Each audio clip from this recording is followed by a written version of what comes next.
already announced that we will be at the 13 million maximum sustained capacity by 2026.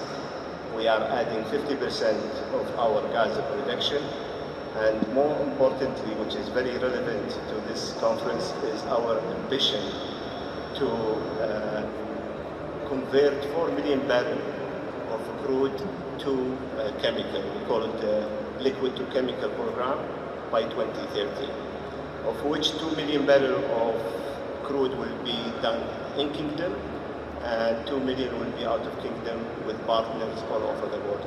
So this is a significant move to convert more oil to chemicals. Of course, we have new technology that we are looking at, thermal cracking and catalyst cracking, to bypass the refinery and goes on the, as you stated, the highest growth sector in the oil and gas, which is the petrochemical. So that is a very important and ambitious program that we are undertaking. In terms of energy transition, we are also expanding our business to introduce the hydrogen, the carbon capture, and also the plantation is part of our program. So in a nutshell, we are addressing these three elements in our business, and there is a lot of, even from the technology side, we just recently announced $1.5 billion fund focused on sustainability and technology so that we can deploy it in our business. Thank you, Ibrahim. And let me see how that mirrors in an Indian context many of the things you talked about. So let me go to Mr. Mehta from Reliance. You have set yourself strong aspirations on the downstream sector. You're very invested in the hydrocarbon space. You are also looking to increase your conversion, what Ibrahim was talking about, and also investing and looking at different technologies like crude to chemical. So at an overall level, and more reflective of the similar trend back in India, how do you see these different trends playing out in the coming years?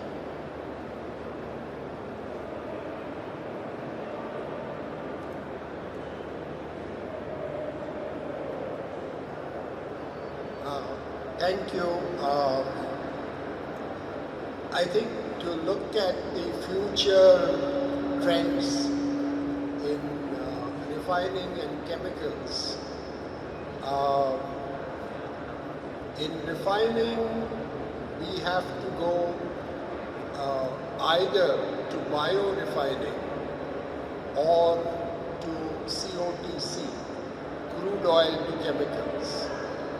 Now, in refining, the average crude going to chemicals is around 10%. Now, the first generation integrated complex, they operate between 15 and 25%. The second generation, you may have missed my previous thing, but it doesn't matter. The second generation operates between 40 and 55%. But the real crude oil to chemical, or COTC, is roughly 60% and above. And our aspiration is to convert Jamnagar to a true COTC in the future with over 65% chemicals. So that's item one. It will be supplemented to a small extent with biorefining, but only to a small extent. Now, in the case of chemicals, the plan is to go for durable polymers. We believe chemicals are, advanced polymers will be the new materials of tomorrow, and we will require them for lightweighting, we will require them for membranes, we will require them for a lot of things in order to substitute the the steel or other metals. And so in the case of the petrochemicals, we are talking of advanced materials of tomorrow, and we want, for both refining and petrochemicals, we want to reduce the carbon intensity. And the way to reduce the carbon intensity is improve the energy efficiency, B, maximum electrification, and especially in refining and petrochemicals, use hydrogen as a zero carbon fuel of choice in the future. So that is what we see is the road ahead for refining and petrochemicals. Thank you, Mr. Mehta. And that brings me to Mr. Das and from HMEL.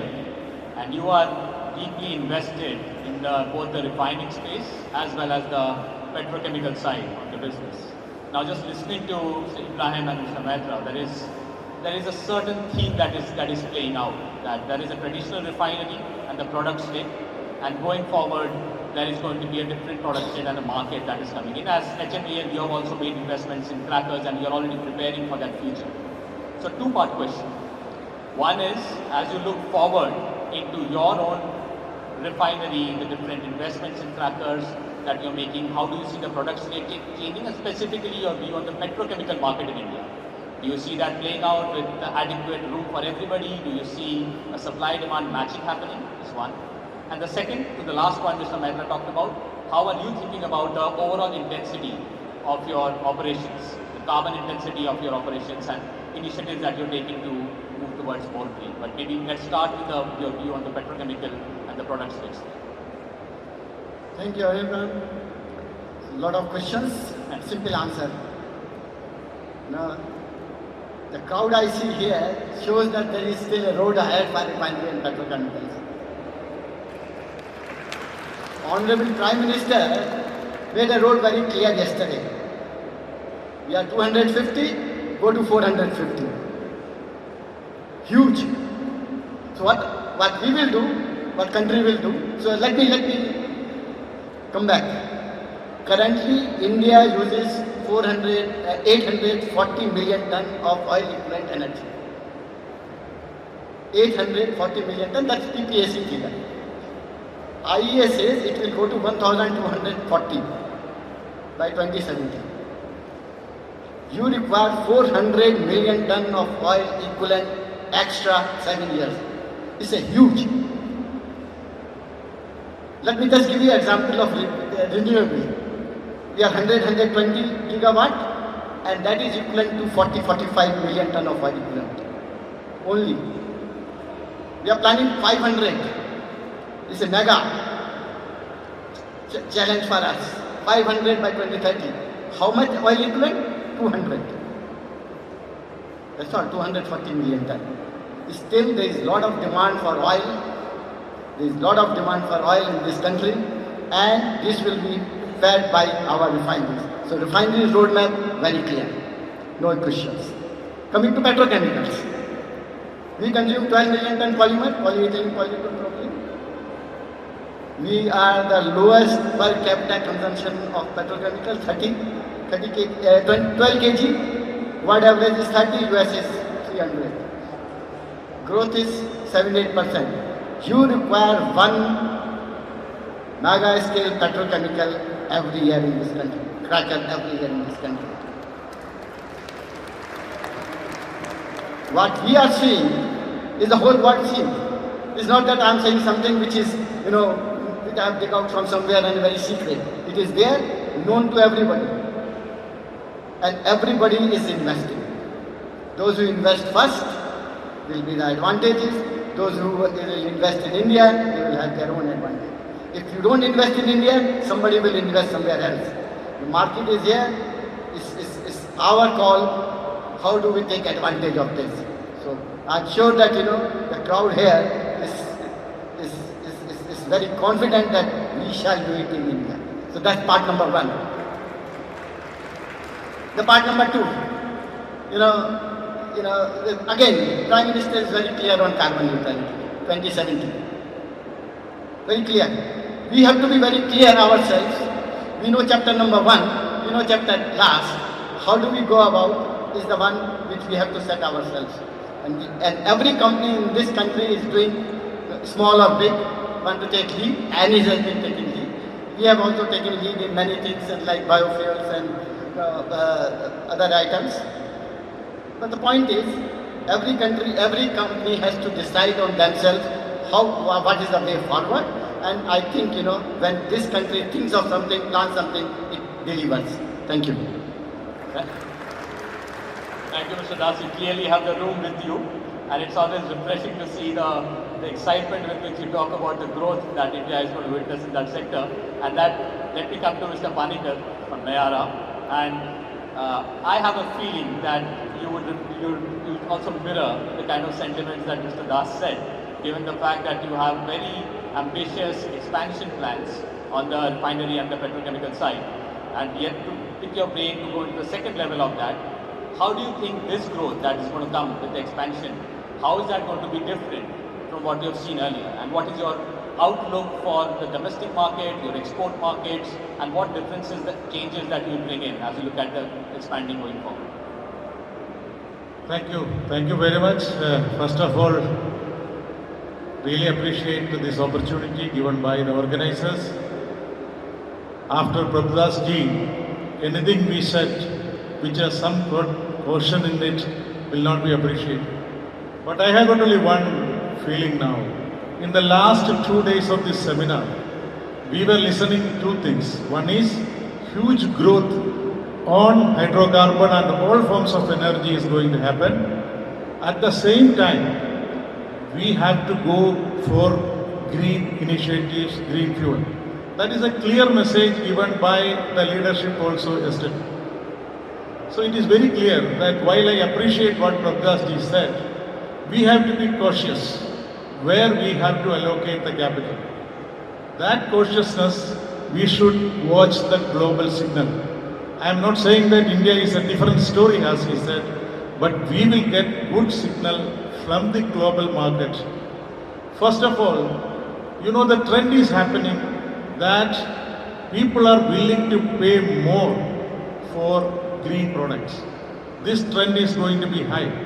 Assuming that somebody can make a product which has got lower carbon footprint, probably we will pay the full price. That trend, how much it will evolve, is the first thing we have to see. Then you heard about the trade restrictions happening. To avoid the leak of carbon dioxide, some countries are going to impose a tax on low green fuel, which means that if our carbon intensity of the gas oil we make is having a higher intensity, that may not be permitted in some other countries. Third is, of course, the policy. The policies are two types. The positive policies of giving us some incentive to go for a lower carbon footprint, and also some penalties like carbon tax. Very interesting case is happening in US. The Inflation Reduction Bill. Huge support is being given for reducing the carbon footprint. At the same time, we have to look at how the technology is evolving. Can we make our refineries higher or lower carbon intense in the current context? Is the CCUs, the carbon capture technology that we are talking everywhere, is it actually economically sustainable? The green hydrogen, which has got a big hype now, how much is the cost of making green hydrogen? Have we got enough decarbonized power grid to ensure that we have got adequate quantity of green hydrogen? And green hydrogen requires almost 9 times water to make hydrogen. Have we got, in the country we are constrained by water resources, then have we got adequate water to completely convert our hydrogen requirement or make hydrogen as a future fuel? Third is the banking, the funding facilities. Now you see that many banks, many lenders are not willing to fund high carbon intensive things. You might have read in the paper, even though the front from Aramco is very confident about huge growth, but we need fund to invest the capital. And last point, how the globe is really looking at these global warming issues. The green, are we serious? We are seeing from 90s about COP21, COP22, now we reach COP27, but carbon emission still increasing. Are we really serious about this? The indication is that even though we are talking so many things, the policies are not being converted into executionable actions, except very, very small initiatives that we are doing in this. In this context, we have to see how India has to respond. But I fully agree with the Prabdas, the Indian story is different. India, 1/6 of the population, huge growth, multiple times of global growth is happening here. As he rightly put, we need all type of energies. It is not conventional energies. We need green energy, we need reliable energy, we need green hydrogen. So how to balance this is going to decide what type of configuration we have to do. In Nayara, when we are discussing about any type of investment, we have got, in addition to the capital part, we are also considering how in next 20 years, 25 years, the carbon number, the carbon emission index will play on the competitiveness. If we are convinced that the capacity expansion or petrochemical that is going to take place now, which will come on stream after 5 years, 6 years, it has to have a life of 25 years. This 25 years, it should get a return competitively so that we would be able to justify the investment. And we are very, very confident of the Indian story, and we are very sure that huge investment have to come in India, but those investments should not be simply a copying of the previous thing. We need to add additional factors of carbon capture technology, how to justify it economically. And one story, that ethanol story of India is a great success. So hydrogen hopefully will become a green hydrogen will become a success story tomorrow. So then we have to integrate it. So finally, the competitiveness would decide how much investment we have to do in the coming future. But huge demand is here in this country. Thank you. Thank you, Swan. And that sort of brings us to the place where we'll have to continue to grow, but likely the mode of growth could be different. And this brings us to the technology question.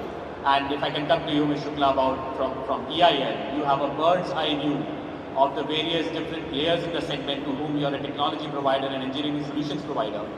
How do you see this playing out in terms of the market sentiments and the investments that you're supporting in terms of the refineries and petrochemical expansion that we have seen in the past, and the kind of technological plays that are happening today, both in terms of the core of the refinery and the petrochemical side, but also attached to that, some of the points that Mr. Panika was talking about. Are you looking at investments beginning to come in on the green hydrogen side, or different technologies on the furnace side, or so how do you see that playing out at a bird's eye view across the sector that is different from what you've seen in the past?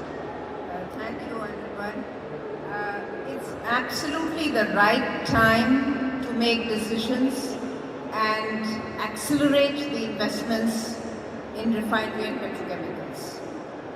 This is a cycle which is on the upward, and in particular for India.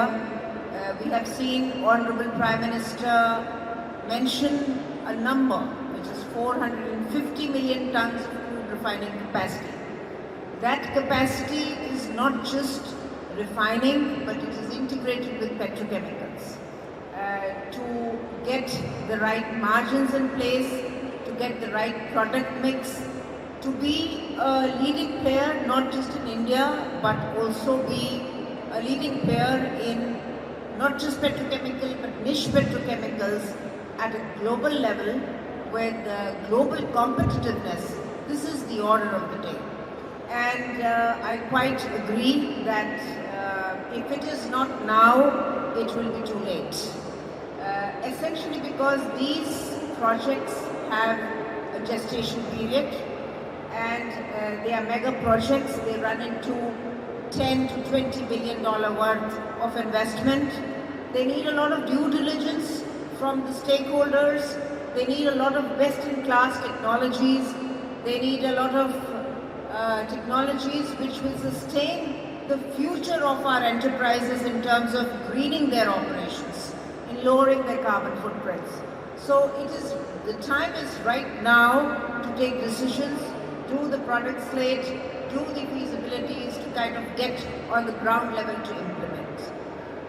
I will touch upon some of the technologies in the sense that some of the petrochemical technologies are challenged by way of availability on a commercial level globally, and that is definitely the leverage that the nation has today, and our enterprises, our organizations have today to come on the forefront on a global arena to negotiate not just the supply of technology but also matters of trade, matters of sharing products, and working out these agreements either in joint venture mode or SPV modes to actually overcome the barrier of these niche technologies coming into India. If you just see the monomer gap in demand and supply, and if you look at some numbers in 2030, which I must say we're sitting in 2023. 2030 is not very far away. If we don't take decisions today, we will be at no position of strength when we see ourselves 7 years hence. And let me just throw you some numbers. If you look at the gap of just the monomer of ethylene, it's expected to be 5 million tons. And if you see propylene, it is something like 3 million tons. So there is huge room, despite the investments that have happened already and which are on the table, to actually put in together, configurations.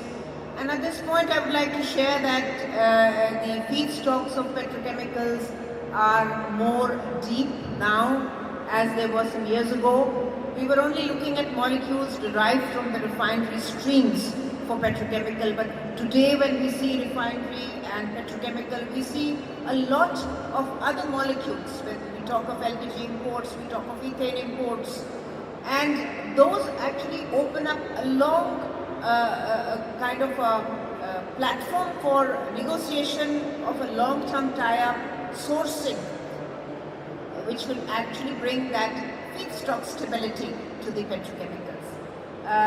Looking at moving forward, looking at best-in-class technologies, looking at low-hanging fruits to reduce the carbon footprint, to reduce the energy consumption in the existing assets, to look at state-of-the-art technologies. We are now looking at evaluation of some technologies where the role of energy is playing a lot more than it was before. So the price that we tag to the footprint of carbon is much beyond that we used to do before. So this is the trend, so the technology players also have to gear in to bring in that class of technologies in the Indian market so that India can adopt them, and in the larger goal of the net zero that the Honorable Prime Minister has set forth for us, we can be, accelerate our pace towards that. There is, yes, a lot of space that we see in future in green hydrogen as well. We are also working with a lot of companies, our own sister companies and other private sector companies as well on green hydrogen. Among the other studies that we are doing for a lot of petrochemical addition, and I really hope that they accelerate in pace and the decision-making process is faster. Thank you. Thank you. And this maybe is a time to change that and do a bit of future gazing. We have to achieve a lot, that we can't stop growing, we have to keep producing oil and gas, hydrocarbons, refining products and petrochemical. And at the same time, we have to stay true to the sustainability agenda and achieve the energy efficiencies and the net zero. So what is the refinery of the future is going to look like? And if I can come back to you, as Aramco, you have traversed part of the journey. You have looked across the board on reducing your carbon emission footprint. You're looking at energy efficiency. You made investments. You have a $15 billion fund which is looking at low carbon technologies. You are looking at carbon capture as a solution, green hydrogen and all other colors of hydrogen. So as you have traversed this journey, and the point that Shukla also raised is that the big question comes is that how do you make an investment decision on some of the technology that is still either not fully at scale, or there are some elements of it which is still not fully answered, or either commercially or availability wise. So as you have looked at developing a portfolio and you are now moving towards your 2050 net zero target, how do you see these different elements coming in, especially from a central planning and resource allocation perspective? How do you make all these parts meet in the journey till 2050? Answer your question in two parts. The first part, how the new generation of refineries or the integrated refinery chemical look like. Our plans that going to build this 4 million barrel per day of liquid to chemical is basically bypassing the refinery. The technology coming up front with the crude is splitting the crude with the technology to go to feedstock to the chemical. So it's not, I will say, a chemical, a refinery integrated with the chemical, is more bypassing the refinery sector. Now, doing that, of course, required a lot of technology, efficiency, reducing your emissions, and you need to couple that with carbon capture. I think it's very important for any investment. They have to build the technology that will enable them to be a carbon neutral in the future. I think one of the things that we are doing is we are investing in carbon capture facility that will able to capture around 9 million tons per annum by 2027. And that is leveraging our resources, and we have a huge sink that we can collect the carbon and UG inject it back on these sinks. And by 2035, will be around 40 million tons per annum of carbon capturing. So these are very important, and I think the challenge that we have today is how we can drive the cost curve down. And that will hinges on how we can leverage the existing technology or investing in a new technology that have a promise. You scale it, you take it as a pilot and then scale it up. And this is where we see the evolution in reducing cost. And if I can take the analogy of the solar business. Solar business was extremely expensive 10 years ago, and today is really very affordable. So the affordability of this solution has to be also part of the equation that we are solving for. So I think as we go forward, we have to put this consideration in our way we design this facility to sit and fit the future of our planets. Thank you, Ram. And if I can bring that into two parts, and I'll come to Mr. from a Reliance perspective, that there are some future bets that you will take, and I'll just reflect back on Brian's point about bypassing the refinery. And that is a technological bet that you have also spoken about. You talked about the 1G, 2G, 3G refinery, and these are some bold bets that you might have to take. But at the same time, you have to hedge or protect your core business interests in terms of the returns to the shareholder and your owners that need. And as part of that large investment group that you are, how do you look at balancing the two in terms of making the bet so that you're future-proofing your business, staying ahead of the curve on technology, but at the same time you're making sure that you're hedging and protecting your core business and returns? I think what we are looking for is we are an energy major today, and we want to be an energy major in 2050. We want to get into new energy areas, which include solar photovoltaics, batteries for grid stabilization, electrolyzer for green hydrogen, and fuel cell to basically substitute all the diesel generator sets in India. Now, all of this they are in the new energy business. However, they have been that in future we have to go to electrification of refineries and petrochemicals. Steam will be a bad word, and we want to minimize or possibly eliminate steam.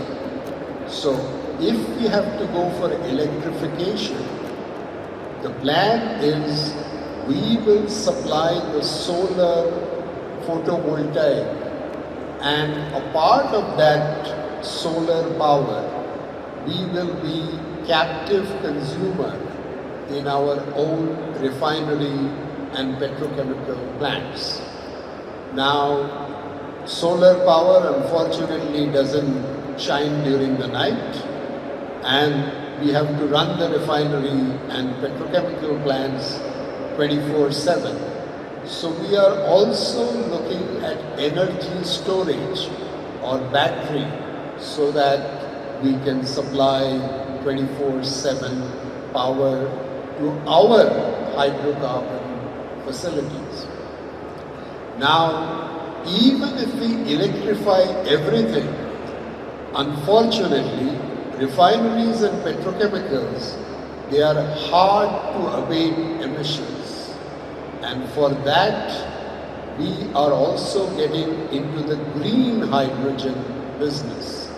In other words, we will supply electrolyzer to support the ecosystem of green hydrogen in India. And a part of that green hydrogen, the plan is we will become captive consumers in order that we go from refinery fuel gas or imported LNG to a future of hydrogen as an internal fuel in the fired heaters. So what we are saying is we are making investments which will not only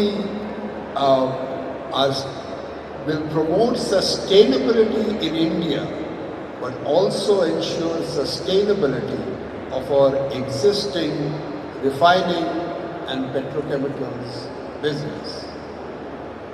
Thank you, Mr. Mehta. And Mr. Das, your thoughts on some of the points that got talked about. I know you are looking at biofuels, for example. How do you see your participation in that value chain across the sustainability part of the energy transition within refinery that is playing out across green hydrogen, biofuels, element of electrification? Which ones of those you would be more bullish about and want to participate in it as an extension into the value chain as well? Thank you. Again, I will take help from our Honorable Prime Minister's vision on biofuel. E10 done, E20 being done, and we are talking E85. So that's the vision of the country, and each one of us, each of the person in this room and outside is working on biofuel. And we are also part of it. We are also setting up a bioethanol plant. More the better, because currently country uses 20 million ton of petrol. 22 million ton. E20 means 4 million ton. That's not good enough. We import 250 million ton of crude. 4 million ton is not good enough. We got to go to E40, E50, E85. We are also talking of biodiesel. So the country is also typing biodiesel. Huge demand, huge opportunity, go for it. And we are going for it. Thank you. Thank you, Mr. Das. And Mr. Panikkar, your thoughts on similar thing, that of the different new energies, so to say, that are coming up. Which one would you be more bullish about? I fully agree with what Raji and Prabhdas ji said. The future refinery is going to look different. That is a fact. Even though we are saying that we need another 200 million ton of capacity is all fine, but it is not going to be the same type of refinery. First is the product pattern, the type of product that we have to make will change. There are reports saying that 1/3 will be for road mobility, 1/3 will be for aviation, and 1/3 will be for petrochemicals. So what we have to do for a future refinery, and what Prabhdas said, we first have to configure in a flexible way so that we should be able to adapt very fast to the market changes. Second, as you rightly put, we have to look and integrate the refineries with the green fuels, including aviation carbon fuel. As Bhadraji said, how we can integrate this hydrogen, grey hydrogen with the refinery so that future when hydrogen economy grows, we would be able to adapt very fast. And third, of course, is actually a decarbonized grid. How we can reduce the carbon emission in the refining process itself. Even though refinery as such is not a high emitter, still it is around 3 to 4% of the carbon dioxide emission. Why it is not high? Because there are industries like steel and cement which emits per capita more. But still we are also, refinery also is a scope 1 emitter. How we can reduce that, like he said, electrification, then all type of green fuel internal purposes also. That is exactly what I am saying, that as we move forward, while we need capacity, energy for India, we have to be fully conscious that the future market is going to be different from what we have seen in the last 20 years. So that should be the thing. When we are building new refineries, we should be conscious of that part of emission in addition to the design. This emission intensity has to be a part of the design so that we would be able to achieve at a lower cost, a low carbon if we are doing right at the design stage. That is it. Thank you, Mr. Vartika. My time is up, but I'll have just one last question to you, Shukla, is that as a technology provider, the new refineries will have to build in a lot more efficiency, lot less emission per barrel than what we have seen earlier. In the near term, and let's say either ongoing or in the next few years, which are a few of the technology products, either on the energy efficiency side or on the digital solution side, that you feel are going to be materially embedded in the refineries of the future that are going to come up? Thank you. I'd be happy to address it. Your mic. Is this more audible? Yeah, okay. So I'll be happy to address it. In fact, we have positioned EIL very strategically for the future. Having just completed our prestigious client HMEL's cracker complex, we have in the last year and a half positioned ourselves very well in terms of alliances, both in the global arena as well as domestic alliances. We have technologies to provide for the biojet with our partners CSIR, IIP. We have our technology for providing 2G ethanol, state-of-the-art units with our partner from Finland, Kempolis. We have now in-house competency and capability to handle hydrogen both in the pipeline as well as put up plants which produce green hydrogen by using electrolyzer technology.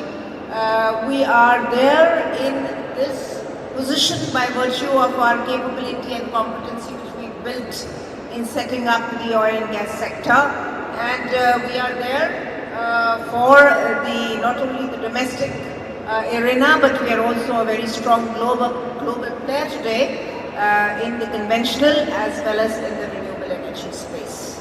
Thank you. Thank you, Mr. Shukla. With that, we'll wrap up the session. And thank you so much from Mr. Das's expression of the bullishness with which we are going about our expansion and the growth and the technologies that are available. This feels like a really exciting place to watch going forward. Thank you again for your time.